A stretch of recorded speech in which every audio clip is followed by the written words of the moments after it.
highly favored.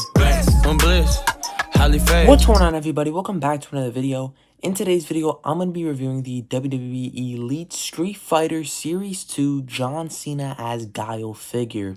Now, I do have Batista from Series 2, The Rock and Ultimate Warrior from Series 1. I'm missing Rey Mysterio and I'm missing Bianca Belair. Not 100% sure if I do want to pick up that Belair. I don't really collect women's figures, but it is a Street Fighter figure and I definitely want to get all the Street Fighter figures.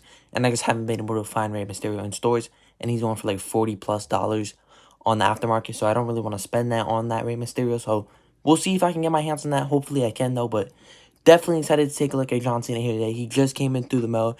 He looks awesome. The packaging isn't in best condition because it was shipped in a bag for some reason, but we'll still take a look at it anyways. I really love it still, though, like the arcade style with the WWE Street Fighter up top. It is one of the best packaging I think we've ever seen from Mattel, but you'll see the figure in there, some of his accessories. You see all the buttons over here. You can see the different mashups like Batista versus John Cena or John Cena versus Bianca Belair. It says John Cena as Guile right there. You can see like the coin slot right there.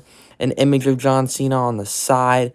Really cool animation and artwork here with him dressing up as Guile. It says Street Fighter and Elite Collection on the bottom. An image of him in that arcade style kind of coming down to the ring. You can see his finisher and what buttons you would press to hit it, where he's from, his height, and his weight. And then you can see the other two figures in the set. And then this side of the packaging is going to be the exact same as the other side. Without further ado, let's crack John Cena out of his packaging and take a closer look at his accessories. Taking a closer look at Cena's accessories, from right to left here, we do have some microphone holding hands. You pretty much get those hands by every single figure. Of course, it is a John Cena figure, so you are going to get the You Can't See Me hands and some fisted hands. For a unique hand sculpt, you do get this hand with a molded cone in there, which is really cool. It doesn't come out, but it is really cool that you do get a comb to comb John Cena's hair. You also get some silver sunglasses. I don't think this is a new sculpt. I believe these are the ones that came with Carmelo Hayes. And then you get this really cool dog tag, nothing new. And then you also get the Rise Above Hate C Nation shirt. So, pretty cool accessories for John Cena. I mean, the accessories pretty much make all these Street Fighter figures, except for Ultimate Warrior. That one's really unique. But if you're removing the dog tag and the shirt, I highly recommend removing the head sculpt. These figures are already going to be really rare in a few years, so you're better off just removing the head sculpt than having a loose head than you are with a ripped shirt and broken dog tag. So, highly recommend you remove the remove the head because of the massive hair. But I really wouldn't remove the shirt anyways. It's already hard enough to remove, so I personally wouldn't remove it. But if you really do want to, definitely remove the head sculpt. But taking a closer look at the Cena figure, starting off with the head sculpt, I mean, all the Street Fighter head sculpts have been pretty cartoony, which definitely goes with the style, and I'm all for it. So definitely more of a cartoony style for John Cena. They definitely weren't going for a super realistic head sculpt, but obviously the insane part is the hair. I mean, that's straight flat. You can literally balance this figure upside down with how flat that hair is. So really cool hair there.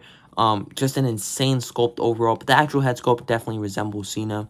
You do get that Triple H style of torso, not the traditional, John Cena regular torso. We've seen like 3 different John Cena torsos so far, so kind of surprised they went with this one, but it definitely still works. You get a green armband right there with the American flag. Some more armbands down here. These saying You Can't See Me, though. Not much going on in the back. You do get a really cool line right there of his underwear coming out, which is always a cool detail in my opinion. This is the Roman Reigns leg mold, believe it or not. So if you really wanted to, you can do a torso swap and have Roman Reigns in camo pants, which I think would look absolutely sick, but I'm not going to sacrifice this figure. But all the camo designs look really cool. Green, dark green, and beige looking awesome. I believe the belt is a dark brown, which looks really cool with a silver belt buckle there. So loving all the detailing and the sculpting on this figure. But you also get some, military style boots with the brown and dark green with a beige lace. So really cool John Cena figure. Liking all the details, especially John Cena being a, heavy military guy. I mean, it's kind of his character. So I think this is really cool. But let's run a quick articulation test on Cena. So his head can rotate all the way around. He can look up about that much and look down like that. Arm can go about like all the way around. You do get the bicep swivel, double jointed elbows, hand can rotate and hinge. Ab crunch is okay, not the best, but not the worst. Torso can rotate all the way around. His leg can kick about that much. He can do the splits. You do get the upper thigh cut. Double jointed knees. Boot can rotate all the way around. And you also have the new ankle articulation. So pretty solid for Cena. I mean, no complaints so far. This figure is really, really cool. For the first round of comparisons, we have the Last Time Is Now John Cena and the Clear John Cena. For the second round of comparisons, we have the Ultimate Warrior as Blanca and The Rock as M. Bison. For our final round of comparisons, we have Batista as Sagat from Series 2 and John Cena Thugonomics. But that is going to do it for this video. If you did enjoy, I'd really appreciate it if you did like and subscribe. But overall thoughts on this Cena, it is pretty much perfect. I have no complaints about it. It isn't meant to be super realistic. It's meant to be goofy and cartoony. And it really captures John Cena and both Guile. And it's a really awesome figure. Now, would I have preferred if it was Cody Rhodes? Absolutely. But for this John Cena Guile figure, I think it is okay. If you are going to pick up this figure, I will put the link down and below. But that's going to do it from me. And I'll see you guys in the next video. I'm bliss, highly favored, bliss. I'm bliss.